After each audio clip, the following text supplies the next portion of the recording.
Esta semana yo frecuento un supermercado pequeño. A veces compro las cosas y siempre hay una señora allí, una cajera. Y esta semana pasé, pero el rostro de esa cajera era totalmente diferente. Se le notaba la angustia, se le notaba el dolor. Yo le dije, tú estás pasando por algo muy difícil. Y me miró y se le aguaron los ojos. Me dijo, ¿usted por qué lo sabe? Yo le dije, porque se nota. Ya iba a llorar cuando yo, menos mal no había cola. Eran casi las 7 de la noche. Y yo dije, en ese momento, yo dije, tengo que hacer algo para que esta señora se afirme en Dios. No es casualidad que yo esté en ese momento, la vea, identifique una situación de dolor en su vida, miro hacia atrás, no hay cola. Yo le dije, yo tengo que hablar algo, Señor. Lo peor es que en ese momento digo, ¿qué hablo? ¿Qué hablo? Porque no quiero hablar palabras humanas. Jamás. Dame las palabras, Señor, ya. Y lo único que pude decirle fueron dos cosas. Yo le dije, la Biblia habla del camino, la verdad y la vida. Que hay un solo camino. Hay una sola verdad. Y Él es la vida. Y se llama Jesucristo. Y le dije, Él mismo nos dijo, vengan a mí los que estén sufriendo, los que estén cargados, los que estén cansados, que yo los voy a hacer descansar. Y ahí, ¡puf!, comenzó la señora a llorar. Yo solo te puedo decir eso. No creas ni busques caminos donde no hay solución. No busques un Dios diferente a Él. No hay amuletos. No hay caminos fáciles. Todos pasamos por momentos dolorosos. Pero este es el turno tuyo, lastimosamente. Lo único que te puedo decir es que hay alguien que te quiere ayudar y que quiere llevar esa carga. Justo terminando, se secó las lágrimas, ya vino gente en la cola, yo me fui. Pero hay momentos donde, ¿a dónde voy? Que Dios te va a poner gente en donde no puedes improvisar. Tienes un minuto, un segundo para soltar las palabras que Dios puso en tu corazón. No para sacar cualquier cosa, para conectarte con el cielo y sacar las palabras adecuadas. ¿Por qué? Porque nosotros llevamos consigo un ministerio que se llama el ministerio de la consolación. Repita conmigo, consolación. No es como alguien hace poco, y lo he tratado en el discipulado, hay una doctrina tan errada. Y la doctrina tan errada es la que dice que Cristo ya lo hizo todo. Cuando el mismo Cristo dijo, cuando yo estoy, se lo voy a parafrasear, no tienen necesidad de ayunar, pero cuando yo me vaya, ahí volverán a ayunar. Dese cuenta que nos mandó a ayunar cuando Él se fuera. El ayuno no es un castigo. El ayuno es una bendición. Hablo esto, ¿por qué? Porque hay cargas que debemos sopesar en la vida cristiana. Y una de esas cargas obligatorias es el ministerio de la consolación. Cuando usted vea que alguien está en dolor, cuando usted vea que alguien está en tribulación, cuando usted vea que alguien está en su peor momento, Dios te puso a su lado por algo. Y quiero que vaya conmigo a 1 Corintios capítulo 3, del 3 al 7, porque te quiero hablar de la obligatoriedad del ministerio de la consolación. No solamente, yo soy profeta, yo soy evangelista. Los ministerios de Efesios 6 son una cosa diferente. Aquí habla de un ministerio que todos tenemos que tener. Así como más adelante le voy a referir del ministerio de la restauración. Todos tenemos que tener el ministerio de la consolación. Y dice así, presten mucha atención. Si quiere yo le leo la Biblia, pero por favor concentrados en lo que voy a decir. Dice, bendito sea el Señor y Padre nuestro Señor Jesucristo, Padre de misericordias y Dios de consolación. ¿Y Dios de qué? De consolación, el cual nos consuela en todas nuestras tribulaciones, para que podamos también nosotros consolar a los que están en cualquier tribulación, por medio de la consolación con que nosotros somos consolados en Dios. Yo fui consolado en mi peor momento. Yo fui consolado en el peor día de mi vida. Y yo tengo que volverme un consolador también, un instrumento de Dios para consolar la vida de aquellos que están en tribulación.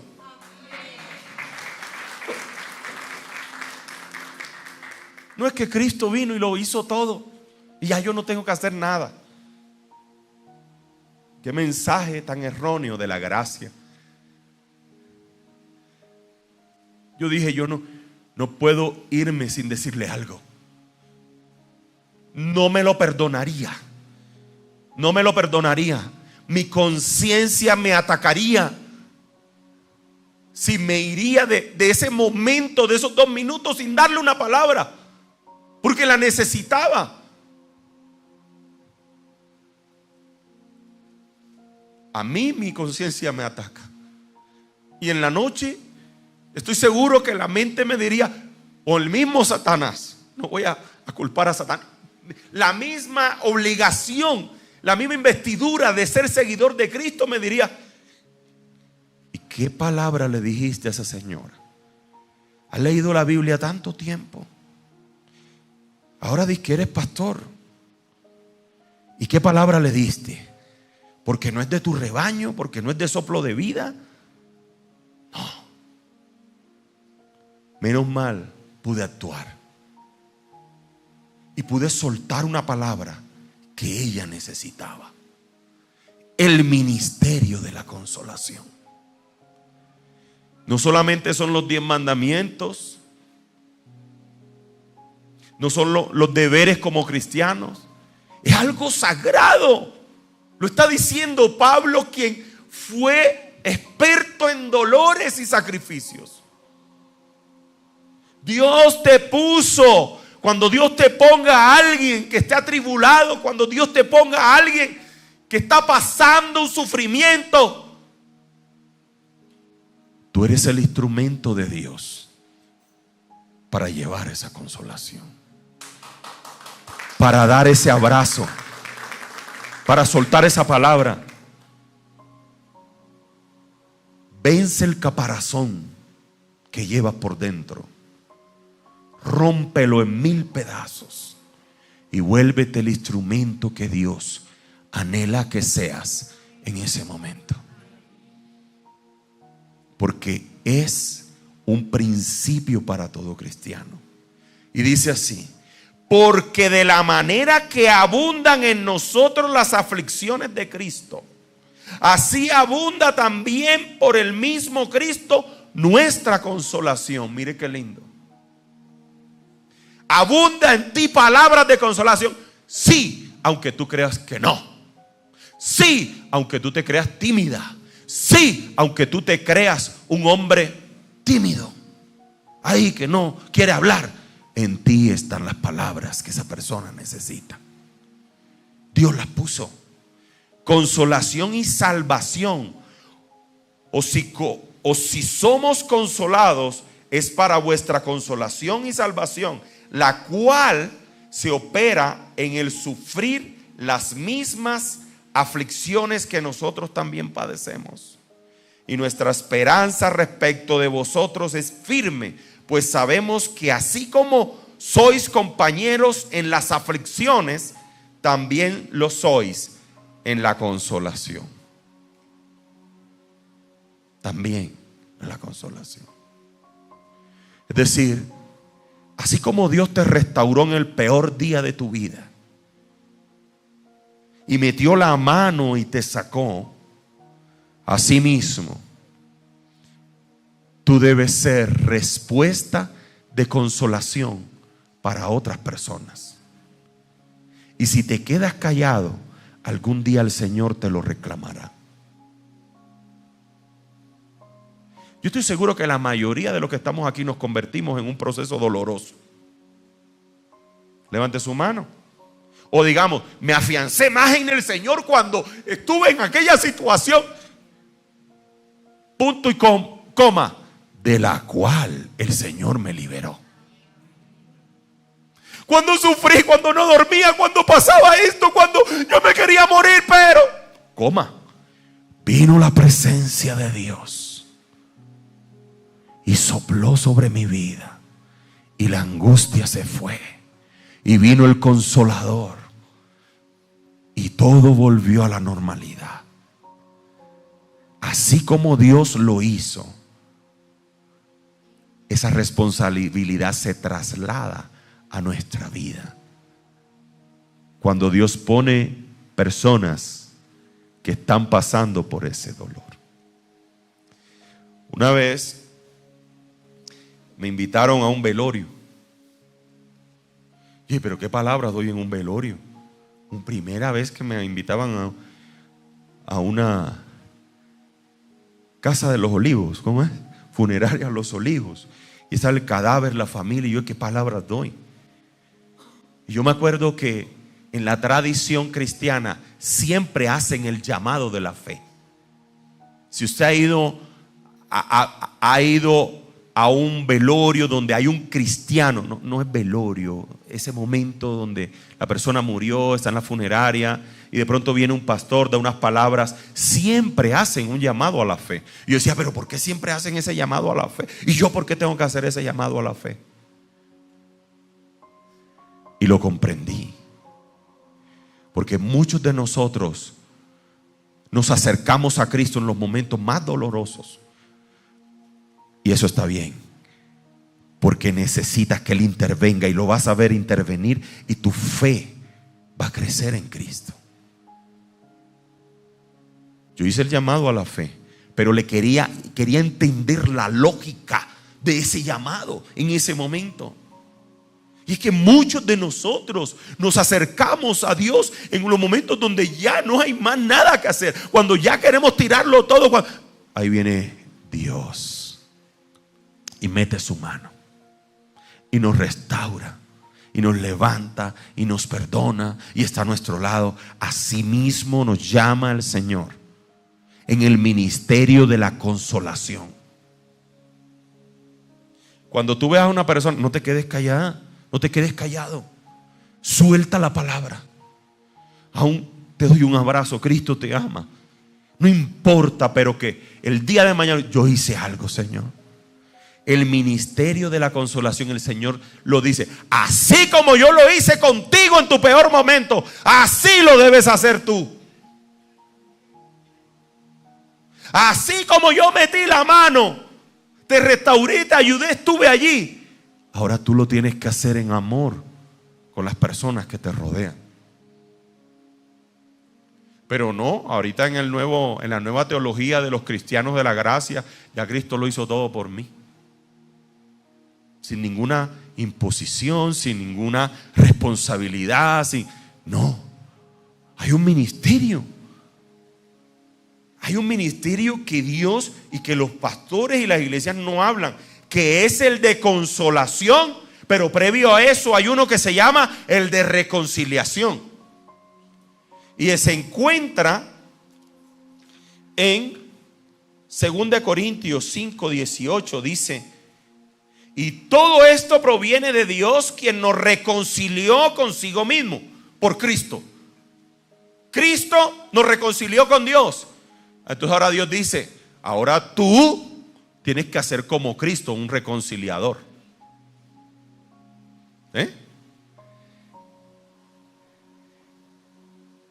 Nos reconcilió consigo mismo por Cristo y nos dio el ministerio de la reconciliación.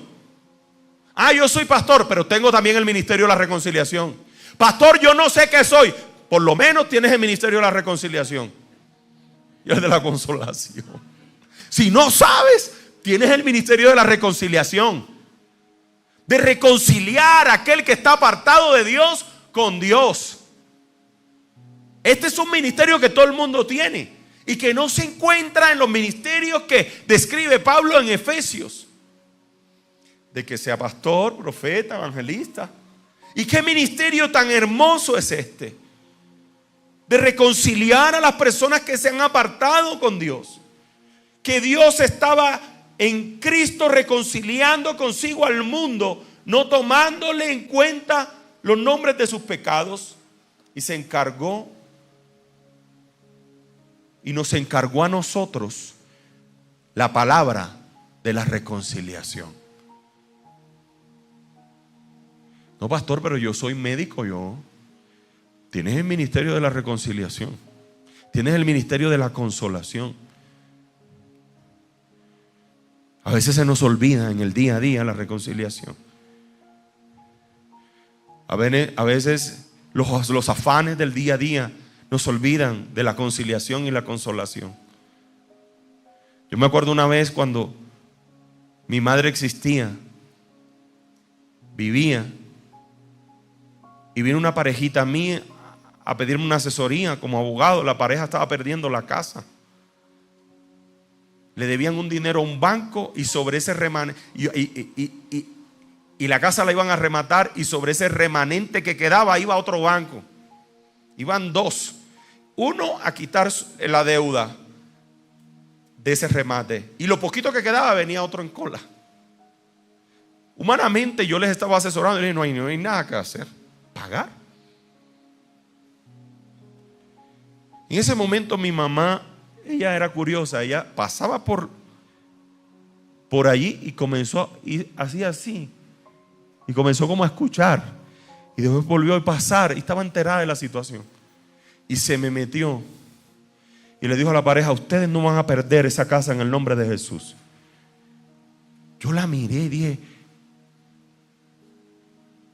por dentro yo decía, no puede ser. O sea, por dentro decía, mi mamá se me mete acá sin autorización y me derrumba toda la asesoría, porque yo le estaba diciendo legalmente lo que estaba pasando.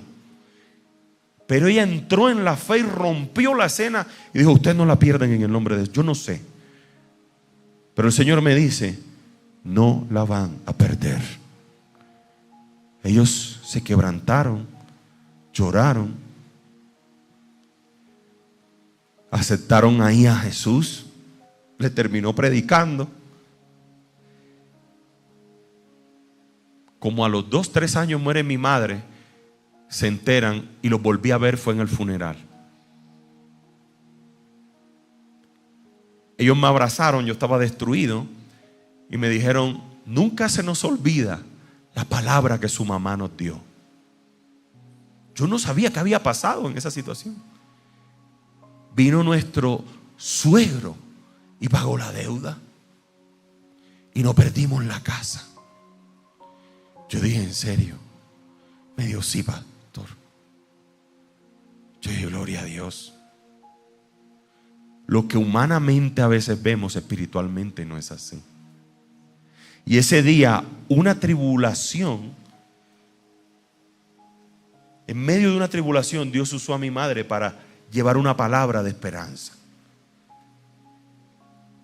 Dios nos llama a ser consoladores, pero primero a reconciliar. Si el hermano está apartado de Dios, Dios me llama a mí a reconciliarlo con Dios, o mi hermana. Pero ya una vez ella en Cristo, si algo le llega a ellos pasar, Dios ahora me llama, ya que ellos conocen a Cristo, a la ¿qué? Consolación. Dios no los puso en mi vida por casualidad. Dios a cada uno de nosotros en su propósito nos rodeó de las personas que Él quería rodearnos. Él te pudo haber puesto por allá en una tribu indígena, que nacieras allá siendo un indígena en el Amazonas, pero Dios no te puso allá. Te puso en una ciudad con una familia y con unas personas que te rodearan, pero para que tú influyeras sobre esas personas. Influyeras sobre esas personas, para que tú consolaras. ¿Qué podemos hacer? Tienes una oportunidad. A veces que Dios nos pone personas que necesitan una palabra. Y es en 2 minutos que tienes para poder hablarle de Cristo. Para poder reconciliarlos con el Señor. Para poder restaurar sus vidas, sus corazones.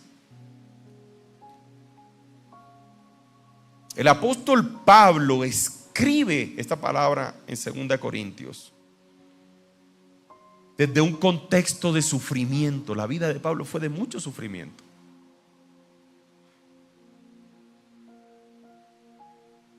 Pero con la convicción clara de que Dios es el Padre de misericordia y el Padre de la conciliación.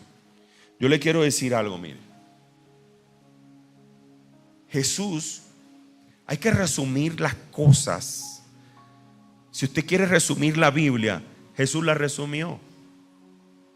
La ley se desprende de los mandamientos, pero Jesús la resumió y dijo: todos los mandamientos y la ley se resumen en 2 cosas: amar a Dios sobre todas las cosas y amar al prójimo como a mí mismo.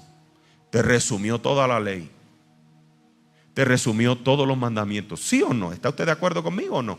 O de pronto alguien difiere de esto. La palabra lo dice. Ahora, si quieres otro principio así es: haz lo que Dios hizo por ti. Hazlo. Hazlo. Porque Dios demanda de ti lo que Él hace por ti.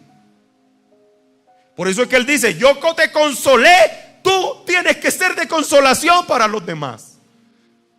Para aquellos que están en dolor, en sufrimiento. Yo mandé a mi hijo para reconciliarte conmigo. Vuélvete un reconciliador. Un instrumento para reconciliarse conmigo. Padre, perdóname como tú me perdonas. Quieres que Dios te perdone, pero en ti hay el rencor y la falta de perdón sobre esa persona que no la quieres perdonar y no la quieres perdonar. ¿Tú qué crees que hace Dios ahí? Dios nos demanda lo que Él hace por nosotros. Lo mismo. Él es generoso conmigo, me sacó de la nada. Tienes también que ser generoso. Porque Dios no es un Dios egoísta. Ya la ley y lo que tú te ves en la obligación de cumplir en la relación con Dios es igual a lo que Dios hace por ti. Es igual. Ese es el resumen de todo. Es igual a lo que Jesús hizo por ti. Por eso Él demanda la consolación. Dijo: yo te consolé en el peor día de tu vida. Vuélvete un consolador. Es una obligación. De pronto te hablaron de los mandamientos, te lo sabes de memoria, pero este ministerio está en nuestra vida.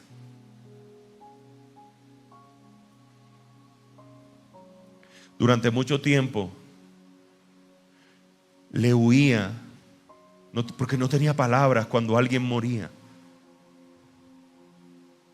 Para mí es difícil cuando alguien muere y los familiares creen en el Señor y uno dice que hay que ser muy sabio para dar una palabra. Pero vencí ese miedo. Es porque palabras sí hay. Y yo sé que las palabras están en mí. Pero yo soy el que tiene miedo y no las quiere sacar de mi vida para poder ministrar los corazones. Porque muchos batallamos con una coraza para no hablar, para no expresar lo que Dios tiene en nuestra vida. Por eso Jesús se dio cuenta de esa coraza y dijo: si la semilla no cae al piso y muere, la semilla no nace a la vida. Para que un mango que tiene una cubierta dura pueda nacer, se tiene que romper y podrir la cubierta. Para que tú puedas hacer lo que Dios quiere hacer contigo, tú tienes que romper. Y la mayoría de veces es un demonio que se llama timidez. Lo voy a catalogar de demonio para que usted se asuste. Sí.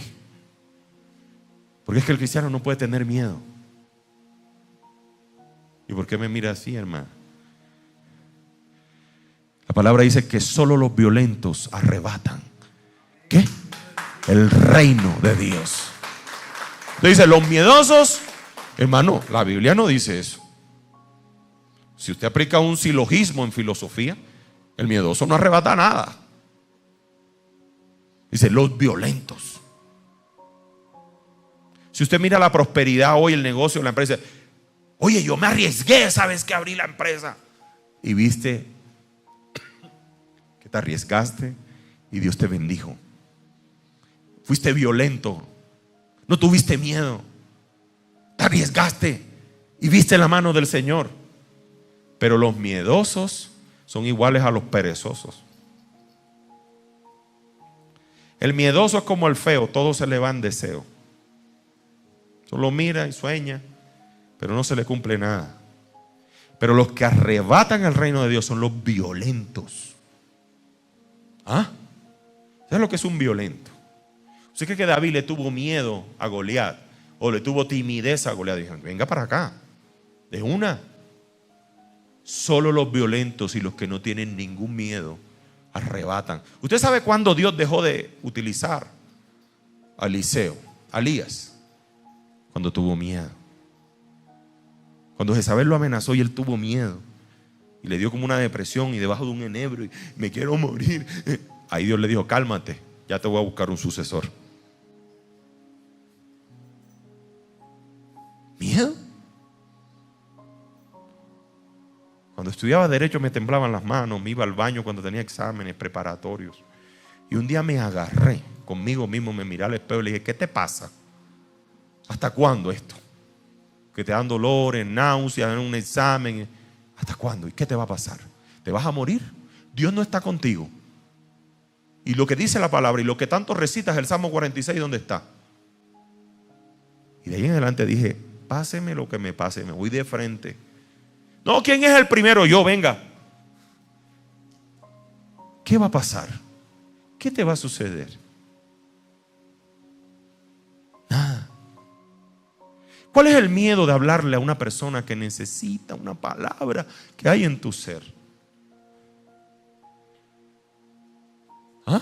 Y lees la palabra y dice que Dios es grande y que Dios abrió el mar rojo y quieres que Dios te defienda porque Dios es un gladiador y tú eres un princeso en el buen sentido de la palabra. Una persona no se ensucia la mano, no quiere hacer nada. No.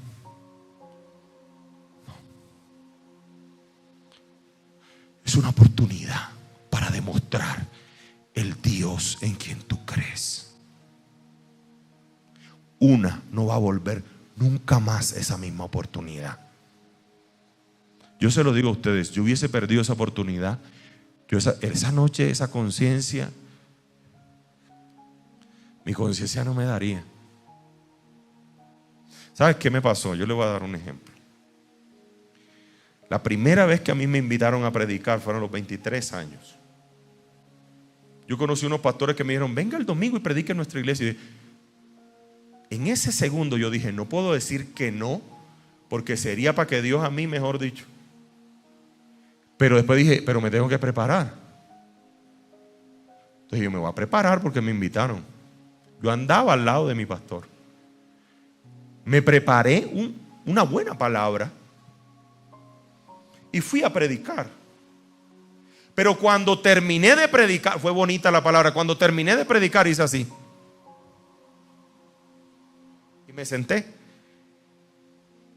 Y mi conciencia me dijo: no oraste por los hermanos. Me acordé en la casa en la noche. Entregué el micrófono y no oré por los hermanos. Me sentí terriblemente mal. No oré, así sea una canción, y orar por alguien que pasara al frente, que le hubiese tocado el mensaje, nada. Y me dije a mí mismo: ¿cómo eres de seco predicando? Seco, tenaz, me dije a mí mismo. Yo demoré 2 años. El enemigo así. A los 2 años me volvieron a invitar. Me vi al espejo y me dije: esto no me va a volver a pasar. Ahora va a ser diferente. Y desde el miércoles, vive Jehová, me metí en un ayuno de miércoles a domingo. Porque esta vez ya no solo la predicación, sino ahora voy a condimentarla. Y voy que el mensaje llegue a las vidas, a los corazones, los ministros. Hago un llamado al frente. Y fue lo más hermoso que pude ver en ese momento, cuando la gente pasó adelante, eran ministrados por el Señor. Y ahí sí pude ver la gloria de Dios. Pero ¿qué sucede? Yo no sé si a usted, no voy a decir que el diablo, porque el diablo no te va a decir: oye, ¿por qué no ministraste? No, el diablo no te va a decir eso. Te digo, en mi conciencia. Cuando tú debes hacer algo para Dios, es tu conciencia, es el Espíritu Santo el que te lo está diciendo. Si no es tu conciencia, es el Espíritu de Dios.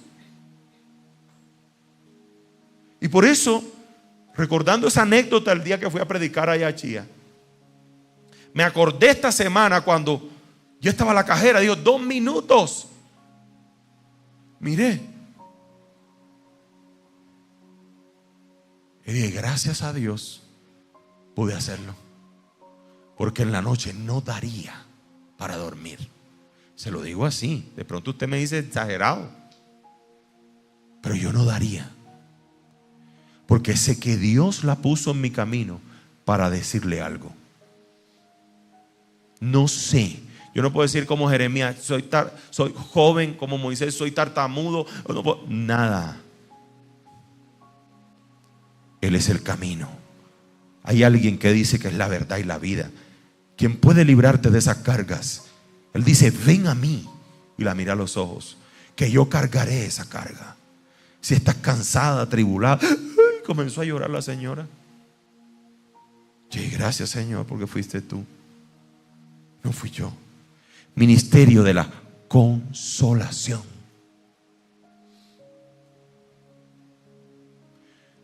Siempre les he dicho, ya no lo voy a repetir, porque es que no quiero estar repitiendo anécdotas. Pero yo una vez estaba llorando sentado en una banca y me llegó un indigente. Sí, mi hermana. Yo lo he contado muchas veces. Y el indigente me puso la mano, me ministró, me oró. Y él vio mis lágrimas y me consoló. Dios a través de él. ¿Por qué se nos ha olvidado este ministerio? ¿Por qué se te olvida? Y hay otra enfermedad. La primera enfermedad o patología es ignorar el ministerio de la consolación.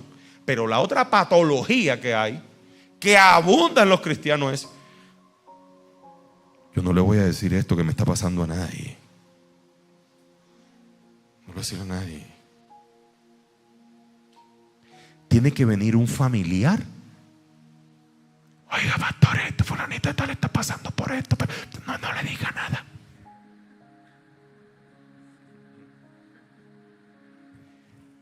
Ese se llama el ministerio del orgullo. No contemos nada. Somos unos orgullosos. Porque la palabra dice que debemos ser ministrados en el dolor. Pero nuestro orgullo nos dice: no muestren la debilidad a nadie, ni a los pastores. Ese se llama el ministerio del orgullo. Porque la Biblia dice que debemos ser consolados en nuestro peor momento. Que alguien ore por nosotros. No importa, Dios va a hacer algo. Que debemos consolar a quien necesite consolación. Que debemos reconciliar a aquel que necesita reconciliación.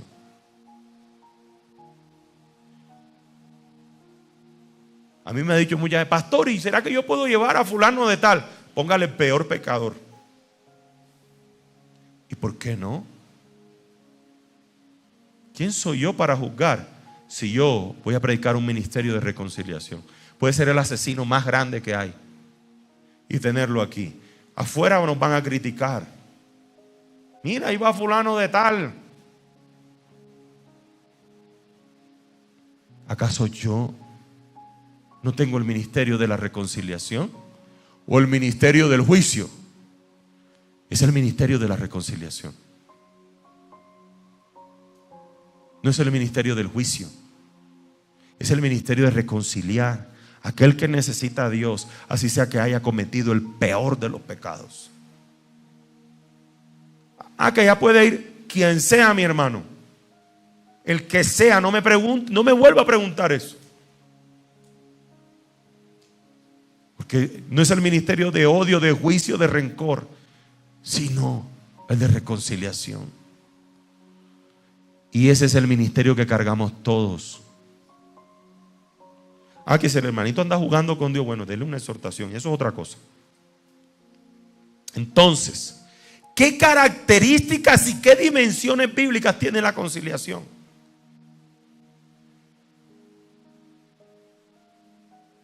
Que la consolación,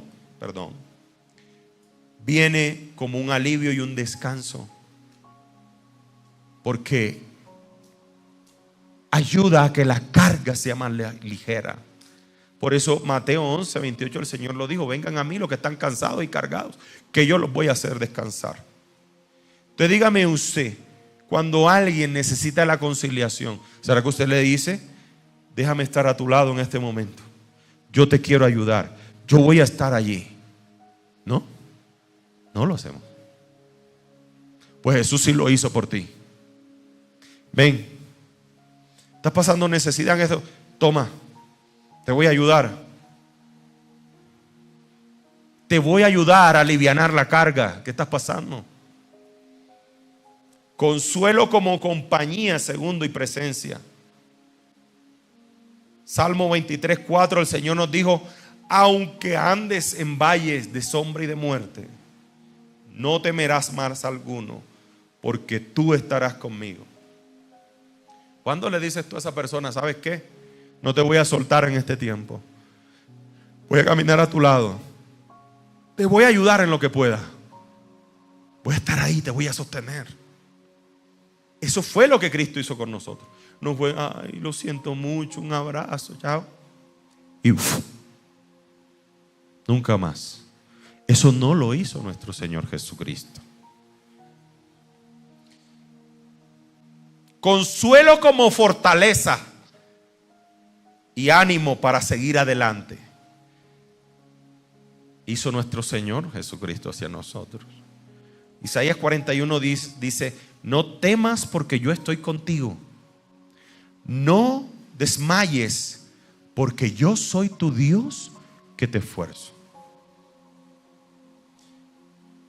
Si Jesús hizo tanto por nosotros y nos llama al ministerio de la consolación, tiene que ser casi en la misma dimensión y en las mismas características.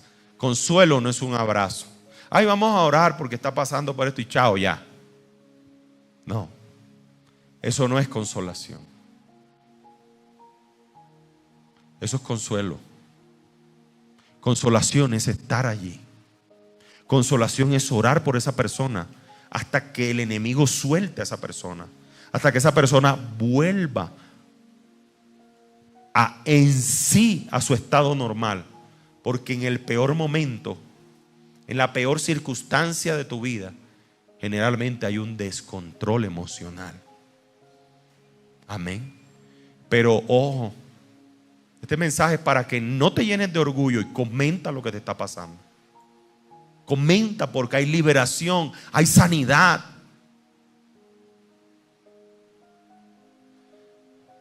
He tenido que batallar duramente con el orgullo en las prédicas. No conmigo, sino con la gente. Cuando Dios hace un milagro contigo, perdón, hermano, que siempre te pongo de ejemplo, contigo, y tú no lo testificas, eso se llama orgullo. Porque el miedo te invadió y tuviste orgullo. Y no testificaste a Cristo y lo que Cristo hizo por ti. Hasta dando testimonio somos orgullosos, no queremos darlo. Por miedo, He visto gente que Dios le ha dado testimonios de prosperidad. Y dicen, no, porque es que no quiero enterar a todo el mundo de esto. ¿Cuál es el miedo? ¿Que alguien te haga mal de ojo y te comience a ir mal? ¿Te da eso miedo? Tienes al Rey de Reyes, Señor de Señor. Ese nunca va a permitir que te pase nada. Si lo tienes a Él, puedes buscar a brujo más poderoso, pero no va a hacer nada. Nada. Tenemos que estar allí al lado. Y a veces consolación no es muerte, es una adversidad. Me quedé sin trabajo. Estoy pasando por este momento tan duro. Estoy pasando por un tema fuerte emocional. Fuerte. El enemigo a veces quiere atacar la mente de las personas. Por eso Joyce Meyer sacó un libro que se llama La batalla de la mente. Pues en la mente se libran pensamientos de enfermedad, de duda, de tristeza, pero también pensamientos de fe, de prosperidad y de bendición. Y nuestra lucha constante es esa, ¿verdad? Luchar con nuestros propios pensamientos. Y el diablo allá inocente. Digo, no, eso lo pensaste tú. Yo no te puse ese pensamiento. Nuestra lucha es con nosotros mismos. Entonces, yo te quiero decir algo, mira. Cuando nosotros consolamos, no es decir palabras bonitas, porque eso es lo que el mundo nos ha enseñado. Hermano, mira, hay que darle un abrazo, que está pasando esto, dile unas palabras bonitas. No. Aléjate de eso, se llama consuelo. Es orar por la persona, es estar como una columna batallando para que la persona se recupere de ese dolor, de ese fracaso, de ese sentimiento. Es estar ahí, que si la persona necesita algo, apoyarla, ayudarla. Entonces, cuando nosotros pasamos, en resumen, ¿qué nos dice esta cita? Ya vamos a terminar. Que ese dolor que sufriste, que ese dolor que pasaste, te habilita para restaurar las vidas de las personas que están pasando lo mismo. ¿Sí me hago entender? Y si Dios te sanó, ese poder y esa sanidad también habita en ti, para que a través tuyo Dios sane y restaure. No es lo mismo hablar de algo que uno no conoce, hablar de algo que uno conoce. Yo viví mucho tiempo, y se lo he dicho a la iglesia, en ansiedad, en depresión, en todos esos problemas, medicado. Yo llegué a un punto donde miraba hacia atrás porque pensaba que alguien me perseguía. Un delirio de persecución. Yo entiendo eso. Cuando yo hablo con alguien que está pasando una depresión, una ansiedad. Yo le digo, ¿viviste esto y eso? Me decía, ya lo viví. Y esto y eso, yo lo viví. Bueno, ahora vamos a reprender de esta manera, porque en mi proceso yo conocí lo que me atacaba. Y como conozco lo que me atacaba, ahora tengo la autoridad para reprender también lo que está atacando a una persona. No es simplemente porque la vida ha sido fácil. Todos en algún momento hemos tenido nuestro peor día. Pero ese peor día fue tu peor día. Pero ese peor día te dio la autoridad. La tienes. Por eso yo lo viví. Y Dios me sacó de ahí. Eso Dios lo va a hacer contigo. Contigo. Yo lo viví y Dios lo va a hacer contigo. Amén. Así que dale gracias a Dios. Si llegaste a un momento en donde viviste los peores días, los peores dolores, porque no fue como que pasaste por allá y ahora estás bien y te olvidaste. No.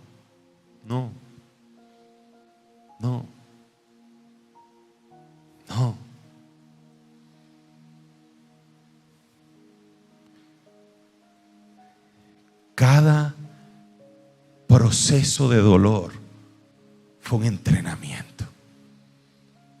Y un entrenamiento donde saliste victorioso y con la autoridad para restaurar. Cuando nosotros perdimos un bebé, tenía como 2 meses. Yo le estaba haciendo un libro y qué casualidad, la pastora Ingrid Reyes, ella vino acá y ella perdió a su hijo. Y ella ministró a mi esposa. Qué casualidad, no era casualidad. Y esa mujer tenía las palabras correctas para edificarla. Nos ayudó, estuvo allí, la llamaba. Después que nosotros vivimos eso, me acuerdo de una parejita de Medellín. El bebé había nacido. Ya nosotros habíamos pasado por eso. Pero sentíamos que nuestras palabras llevaban la fluidez, la autoridad, la comprensión de lo que se estaba viviendo. Y pudieron ser restaurados. Si ellos se conectan y ahí están. Cuando alguien tú lo veas en su peor momento, consuela.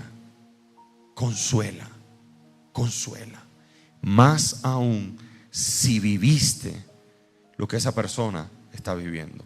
Si no pasaste por la misma situación, por lo menos pasaste también por tu peor momento. Dios te llama al ministerio de la reconciliación. Dios te llama al ministerio de la consolación. No te olvides. Que te digan, no, hermano, es de mal carácter. Hermano, puede ser usted de mal carácter, puede usted trabajando con su carácter, usted trabajando con sus problemas. Pero eso sí, el día que Dios te necesite para el ministerio de la conciliación, saque valentía y abrace y suelte una palabra. No importa, porque el enemigo siempre te va a objetar y te va a decir, pero si usted tiene este error, que usted va a abrazar ni que nada, y que va usted a decir esta palabra ni que nada. Si usted es un fulano de tal, si usted es una fulana de tal, no invalide el ministerio de la consolación. Pongámonos sobre nuestros pies.